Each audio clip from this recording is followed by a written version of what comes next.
Have you ever made a decision that felt completely right, only to realize later it was totally wrong? Like trusting someone too quickly, or buying something you didn't really need, or reacting before thinking it through? We all did it, not because we're foolish, but because our minds are running on two tracks. One is fast, automatic, effortless. The other is slow, logical, and deliberate. In this video, we're diving into a book that reveals how those two systems shape every decision you make, without you even realizing it. It's called Thinking, Fast and Slow by Daniel Kahneman. And once you understand it, you'll start to see the world, and your own thoughts, very differently. Let's begin.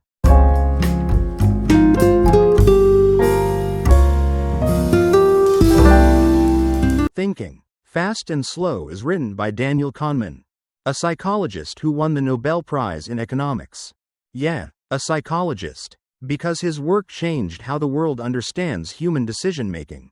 This book isn't about IQ, or how smart you are.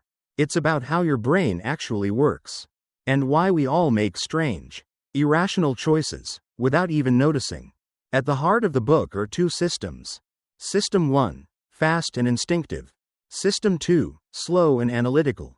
They're not physical parts of your brain, but they explain almost everything about how we think, act, and even judge each other. This isn't just theory. These systems affect what you buy, who you trust, how you argue, and how you live. In the next section, we'll explore System 1, your brain's automatic pilot. Meet System 1, the fast, automatic side of your brain. It's always on. It reacts instantly, and most of the time, you don't even realize it's working. Imagine this. You're walking in the park, and suddenly a stick on the ground looks like a snake. Your heart jumps, your body tenses. Then you realize, it's just a stick. That split-second panic? That's System 1. It's the part of your mind that operates on intuition, emotion, and speed. It doesn't analyze. It doesn't pause. It just acts. System 1 helps you recognize faces in a crowd, finish familiar phrases without thinking, sense danger before your conscious mind even catches up, understand simple sentences instantly, like, the sky is blue. And when you read this sentence, you didn't have to decode it letter by letter. You just knew what it said. That's System 1. 2. But here's where it gets tricky. System 1 doesn't think deeply. It makes snap judgments, and sometimes they're wrong. It loves shortcuts, patterns, gut feelings. And while that's useful in everyday life, it also makes us vulnerable to biases.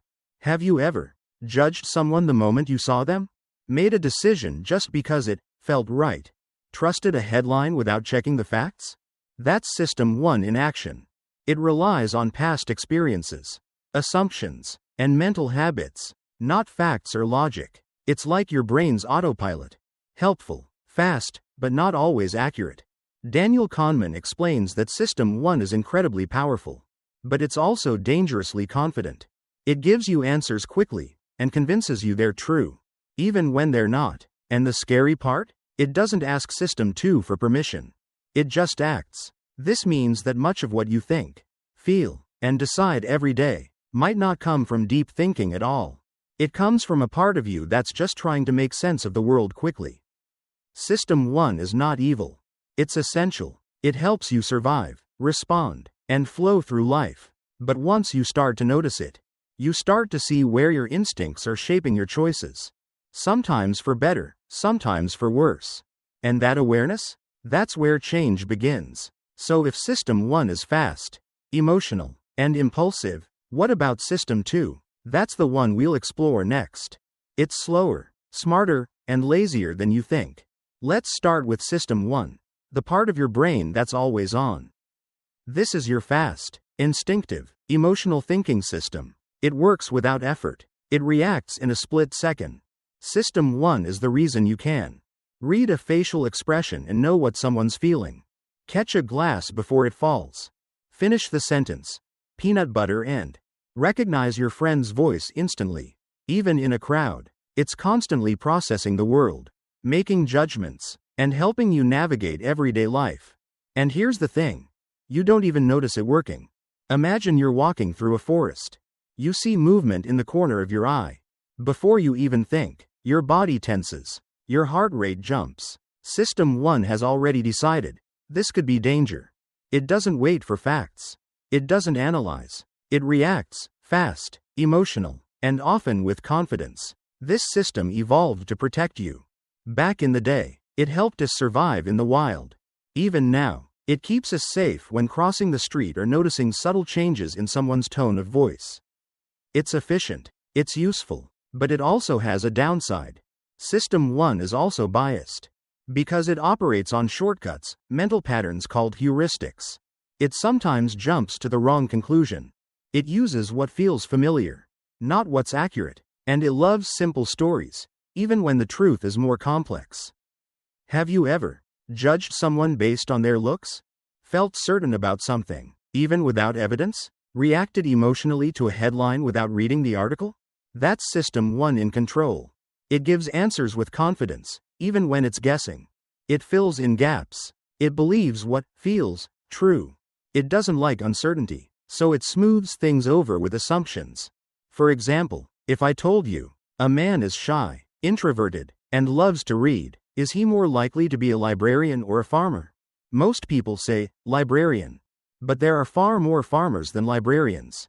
Statistically, it's far more likely he's a farmer. But System 1 doesn't care about statistics. It cares about the story that feels right. Kahneman's point isn't that System 1 is bad. In fact, it's essential to living a functional, flowing life. We couldn't make it through the day if we had to stop and analyze everything. But when we trust it too much, when we don't slow down, we risk making decisions that feel right in the moment, but lead to regret. Understanding System 1 means becoming aware of how often your mind is on autopilot. It's about noticing when your instincts are guiding you, and knowing when to slow down. Because while System 1 is fast, it's not always right. Now let's meet the second character in your mind, System 2. If System 1 is fast, emotional, and automatic, System 2 is slow, logical, and deliberate. It's the part of your brain that shows up when things get difficult. When you try to solve a tough math problem. When you plan a big decision. When you stop to think, wait, is this actually true? That's System 2 stepping in. Unlike System 1, which reacts instantly, System 2 takes effort. It uses energy. It can only handle one task at a time. And, this might surprise you, it's actually kind of lazy. That's right. System 2 doesn't like to be activated unless absolutely necessary. Most of the time, it sits in the background and lets System 1 do all the work. And Kahneman says that's a problem. Because when System 2 isn't active, we're more likely to make mistakes. We believe false stories. We trust first impressions. We fall into cognitive traps, without realizing it. Here's an example Kahneman shares in the book. You're given this problem. A bat and a ball cost $1.10. The bat costs $1 more than the ball.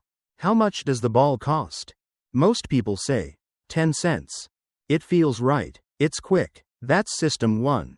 But it's wrong. If the ball costs 10 cents, the bat would cost $1.10.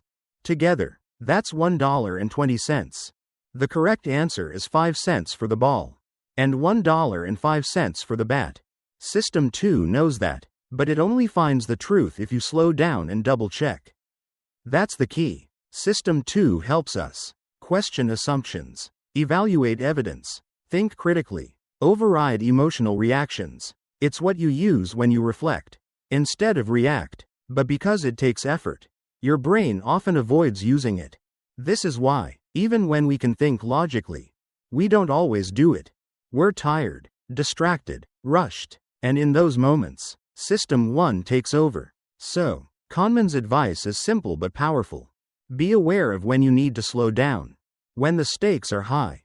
When emotions are strong. When a decision could affect your future. That's when you want to shift gears. From fast, automatic thinking, to slow, intentional thinking. System 2 isn't perfect. It's not always right. But it gives you the chance to pause. To challenge your instincts. And to make decisions with clarity. And in a world full of noise and speed, sometimes the most powerful thing you can do is slow down. Now that we know about System 1 and System 2, let's talk about how they interact. These two systems are constantly at odds, like a tug of war happening inside your mind. System 1 is the fast-reacting autopilot. It jumps to conclusions based on intuition and emotion. It makes snap judgments, and it does it with confidence.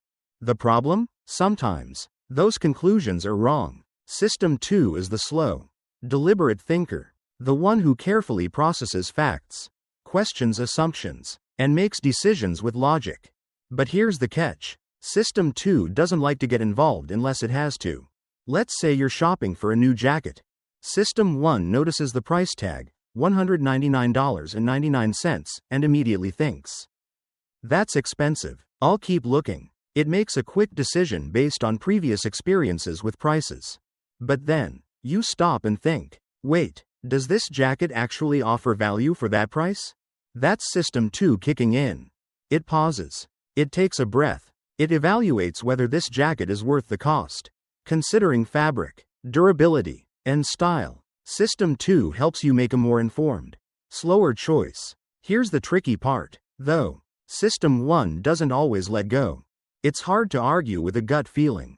For example, imagine you're scrolling through social media and see a headline that makes your blood boil. It triggers a quick emotional reaction, outrage, anger, or frustration. System 1 has already made a judgment, and it doesn't need your permission. Now, if you slow down and ask yourself, what's the source of this information? That's System 2 working, carefully analyzing the situation and deciding whether to trust what you just read.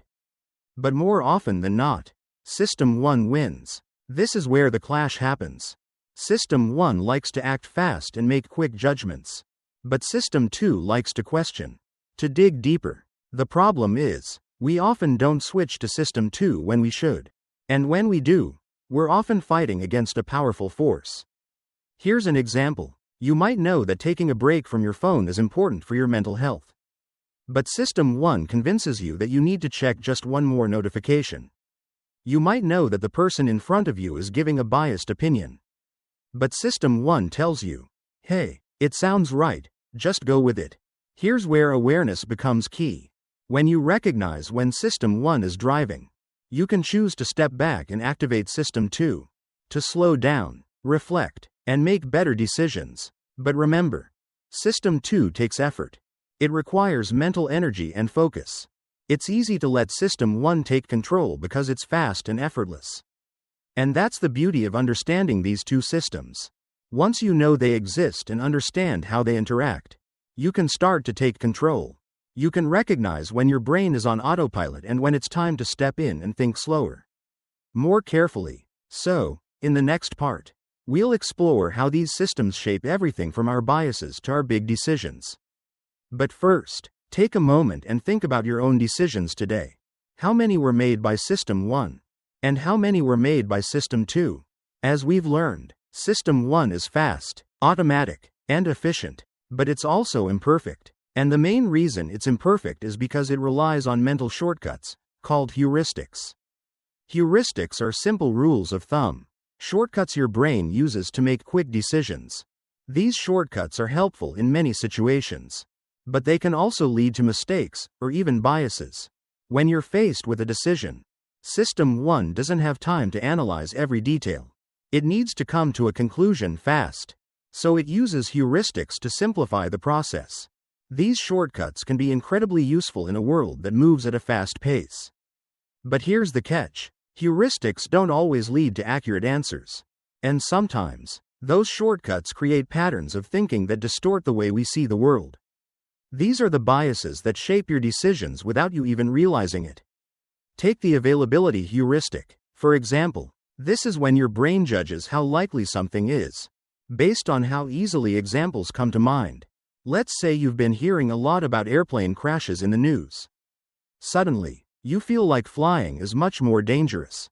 But, in reality, flying is one of the safest modes of transportation. Your brain is using the availability heuristic. Because airplane crashes are fresh in your memory, your brain thinks they're more common than they actually are. Another common heuristic is the representativeness heuristic. This is when we judge something based on how similar it seems to a category, even when it doesn't fit the facts. Imagine you meet someone who's quiet. likes to read, and enjoys spending time alone. You might quickly assume they're a librarian, even though, statistically, they're much more likely to be a farmer. This shortcut happens because your brain matches the person's behavior to the stereotype of a librarian, even though the actual probability doesn't match. Biases like these shape our opinions and decisions all the time, without us even realizing it. These mental shortcuts influence everything from the products we buy to the people we trust. But biases are not limited to simple decisions. They can also affect our biggest choices. Think about how often we judge people based on first impressions. This is called the halo effect. If we think someone is attractive or likable, we automatically assume they're good at other things, like their job or their skills. Or, let's say you're shopping for a new car. You might rely on the anchoring bias, where the first price you see on a car sticks in your mind, and everything after that feels like a deal. In both examples, System 1 is leading the way. It's using mental shortcuts to make judgments faster. But it's also making assumptions without taking the time to check if they're true. Understanding these biases is one of the most powerful things you can do. Once you realize how often your mind uses shortcuts, you can start to challenge them. When you notice yourself falling into a bias, you can pause and ask, is this truly the best decision? Am I jumping to conclusions based on the wrong information? That's the first step in taking control of your decisions. Now that we've explored how heuristics and biases shape the smaller decisions we make, let's zoom out a bit. What about the big decisions? The ones that can change the course of our lives? These biases don't just influence what we eat for lunch or which product we buy. They also affect the choices that matter most. Think about buying a home. It's one of the biggest financial decisions many of us will ever make. But when it comes to this decision, we're not as rational as we think. Take the anchoring bias. For instance, let's say you see a house listed for $500. It's a lot of money, but you've seen worse. Now, imagine the next house you see is listed for $450. Even though $450 is still a lot of money, your mind thinks it's a deal. Why? Because the first house anchored you at $500. Even if the second house is still overvalued, the anchor has already shaped your perception. Another example, the sunk cost fallacy. This happens when you continue investing time, money, or effort into something, simply because you've already put so much in, even if it's clear that it's not working out. Maybe you've started a business, or invested in a course, or kept a relationship alive despite growing doubts. But because of what you've already put in, you keep going, even when your intuition says, it's time to stop. System 1 tells you to keep going, to not waste what you've already invested. System 2, however, knows that continuing to throw money or time at a losing cause is just that, a loss. Biases like the status quo bias also play a role. This is when we prefer things to stay the way they are, even if change could lead to something better. Maybe you've stayed in a job for years, even though you're unhappy, because you're afraid of starting over. Or maybe you're reluctant to move to a new city or try something new, even though it might offer better opportunities. System 1 tells you, the devil you know is better than the one you don't. But System 2 knows that sometimes the best decision is to embrace change. Let's also consider confirmation bias, our tendency to seek out information that confirms what we already believe. Imagine you're thinking about a major career change. You start looking up success stories from people who made similar moves. Your mind seeks out the positive stories, the ones that validate your decision. But confirmation bias doesn't show you the full picture. You ignore the stories of people who failed. You focus only on the examples that support your view. These biases can prevent us from seeing the truth. They cloud our judgment, and when we make big decisions without fully understanding the situation, we often end up regretting it later. So, how can we overcome these biases when making big decisions? The first step is awareness. Simply knowing that these biases exist can make a huge difference. When faced with a big decision, ask yourself, am I rushing to judgment based on a quick mental shortcut? Am I relying on a first impression, rather than carefully evaluating the facts? Take a step back, reflect, and, if possible, slow down the decision-making process. The more you engage System 2, the slow, rational thinking, the more likely you are to make decisions that align with your true values and long-term goals. Now that we've looked at how biases affect our decisions, let's dive into a powerful force that can sway our choices even further: framing. Framing is the way information is presented to us, and it has a huge impact on the decisions we make. In a sense, it's like the lens through which we view the world. Imagine this: you're at the store, deciding between two cuts of beef. One is labeled as 90% lean, and the other is labeled as 10% fat. Which one seems like the healthier choice? Even though both cuts of meat are exactly the same, the way the information is framed changes how we perceive it. When you see 90% lean, your brain reacts positively because it's framed as something good. But when you see 10% fat, it sounds a little worse, doesn't it? This is the power of framing. The exact same information can lead to very different decisions depending on how it's presented. The classic example is the Asian disease problem, an experiment done by psychologists Daniel Kahneman and Amos Tversky. Participants were asked to choose between two options to save lives from a deadly disease. In one case, the choices were framed like this: if program A is adopted, 200 people will be saved. In the other case, the choices were framed differently. If program B is adopted, there's a 1/3 probability that no one will die, and a 2/3 probability that 600 people will die. Even though both options had the same mathematical outcome, people preferred program A when it was framed in a positive light, saving 200 people. And they preferred program B when it was framed negatively, with the possibility of 600 people dying. Why does this happen? It's because our brains are wired to avoid loss. The fear of loss feels stronger than the potential for gain. This is called loss aversion, a concept that Kahneman and Tversky explored extensively. When something is framed as a loss, like the possibility of 600 people dying, we're more likely to take risks in order to avoid that outcome, even if the alternative is just as effective. Framing is powerful, but it's also subtle. It can change the way we think about every decision we face, from buying products to making life-changing choices. For example, consider the way you're framed when it comes to decisions about health. Doctors may present options in a positive way. This treatment has a 70% success rate. But that same treatment can be framed negatively. There's a 30% chance this treatment won't work. Despite both statements being mathematically identical, the positive framing feels more hopeful and reassuring, while the negative framing triggers fear. The good news is that once we recognize how framing affects us, we can take steps to make more informed, rational decisions. We can pause before we react and ask, how is this information being presented? Am I making a choice based on how the situation is framed, rather than the actual facts?